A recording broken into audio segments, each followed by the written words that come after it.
Welcome to the Sales Influence Podcast, where we talk about finding the why and how people buy. I'm your host, Victor Antonio. Thank you for joining me. Thank you for lending me these little babies right here, your ears. Today, I want to talk about how do you close on a short-term contract, especially if you're in the service industry. Good topic. Usually we talk about products. Today, I want to talk about service. Let me see if I can talk to you. Let's say you offer a service. It can be coaching, mentoring. You're an internet service provider, internet marketing company, whatever it may be. You're offering a service. Now, we have to admit up front that when you have a product, there's some tangibility with the results of that product. Or in other words, you can kind of measure whether a product is working or not. For example, when you buy a camera, for example, you know if it's working or not based on what you want it to do. So there's some metrics that you can use to see if it's actually performing. Now, when you're selling a service, you're selling the invisible, the intangible, and customers wonder, is it going to work? So, for example, let's say you're an internet marketing company and you're selling SEO services, right? Search engine optimization services. You're talking about enhancing their pay-per-click campaigns. You're talking about just doing different things to their website to improve the customer experience and improve the click-through rates or the close rates. But again, it's hard to measure sometimes. Even if you have conversion rates, you don't know what to attribute it to sometimes. So it's very difficult. If you're an internet marketing company, and again, we're just going to use that as an example, when you're selling a service and the client doesn't really know you, how can you close on that deal? Well, guess what? I have the answer for you because I use this strategy all the time.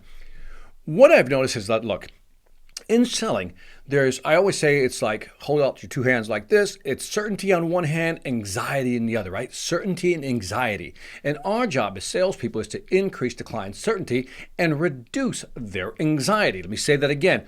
Our job in selling is to increase their certainty of what they're going to get and reduce their anxiety to make them feel better. So that's sales in a nutshell. So back to selling your services. How can you reduce the anxiety or increase certainty? Well, here's one strategy. Again, I like to call it the short-term contract close. The short-term contract close means this. If I'm coming to you and I'm offering you a service, what I want to do is maybe I can't increase your certainty because you don't really know me. You've just met me. I've just put an offer in front of your face for the first time. So I can't really increase your certainty. I mean, I could talk. I can demonstrate that I know I'm a subject matter expert. I know what I'm talking about. And that will increase your certainty up to a certain point. But there's one thing I know I can do, and that is reduce your anxiety. How do I do that? By limiting the length of a contract. So, for example, if you're proposing some type of intangible service solution, customer says, I like you, but I'm not sure. What can you do to close a deal? Because you know what typically happens, right? They'll say, well, Victor, we really like working with you. I think it'll be a joy to work with you. But, right now, let's think about it. Let's find a way to work with you. And again, the deal continues. Nothing's ever done, right? Month or two later, same thing. You reapproach the customer again with a follow-up. Says, did you think about, a way we can work together, our proposal? And they'll say, yeah, we liked it. It's not in our budget. Let's move it out to next quarter. I also have to sell my management on this, my upper management. So that's the tough part about an intangible service. The person first has to believe it works, right? Who you're selling to. The person then probably has to turn around and sell it to their management, but it's intangible. So how do they know it works? So by using a short-term contract, here's what you do. You say something like this. Mr. Customer, why don't we do this? Instead of doing a lengthy one-year contract, why don't we just start out slowly, almost like dating, right?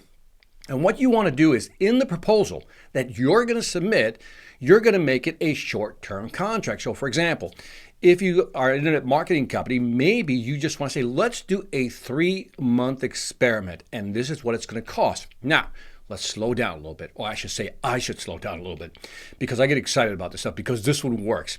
Here's what we've done to the client. Because we've narrowed it down to 3 months, we've now given them a way out after 3 months if it doesn't work. That reduces their anxiety. Also, they're not fully exposed because all they got to do is work with me 3 months. And after that, if they don't want to work, guess what? We can just end it, be friends, and move on. The last part is it's easier for them to sell a 3-month deal, temporary arrangement, to upper management. So using a short-term contract really does work. One of the ways I like to use it, I use it a lot in my coaching programs with big companies. What I typically do is sell them sessions, right? Again, it's an intangible, right? It's a session. I sell them. And so what I typically do is say, why don't we just do 4 sessions? That's 2 sessions a month. So let's do just 4 sessions. And after the 4 sessions, we'll make a new decision. That's the language I like to use. And the response is always like, yes, let's do that. That works. Because again, think of the psychology. I'm limiting their exposure. I'm saying also you don't have to spend that much. Let's not think about it. And if the results do work out, in other words, we do get along, we work well together, the marketing works, the selling works, then why not extend the contract? But I give the customer control of whether or not they want to extend the contract after, in this case, 4 sessions, or if you're an internet marketing company, after 3 months. So if you have a stalled deal, listen to me. Try a short-term contract to see if that moves them off a dime. Now, what's interesting is that sometimes people say they want to work with you, but they never signed a deal to work with you.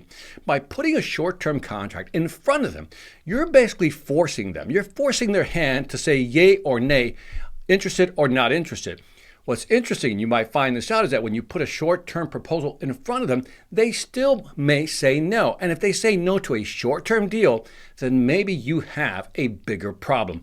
But nonetheless, a short-term deal allows you to know whether they're interested or not interested. At least you'll know. So try this strategy. Let me know what you think. And that is it for the Sales Influence Podcast. Leave some feedback at iTunes, Stitcher, YouTube, Pandora, Spotify, or wherever you're listening or watching. Love to hear what you have to say about this one. Also, when you're done with that, check out the Sales Velocity Academy. Again, we're adding some new courses, great content to help you sell more faster. And on that note, this is Victor Antonio, always reminding you, selling ain't hard when you know how. Take care.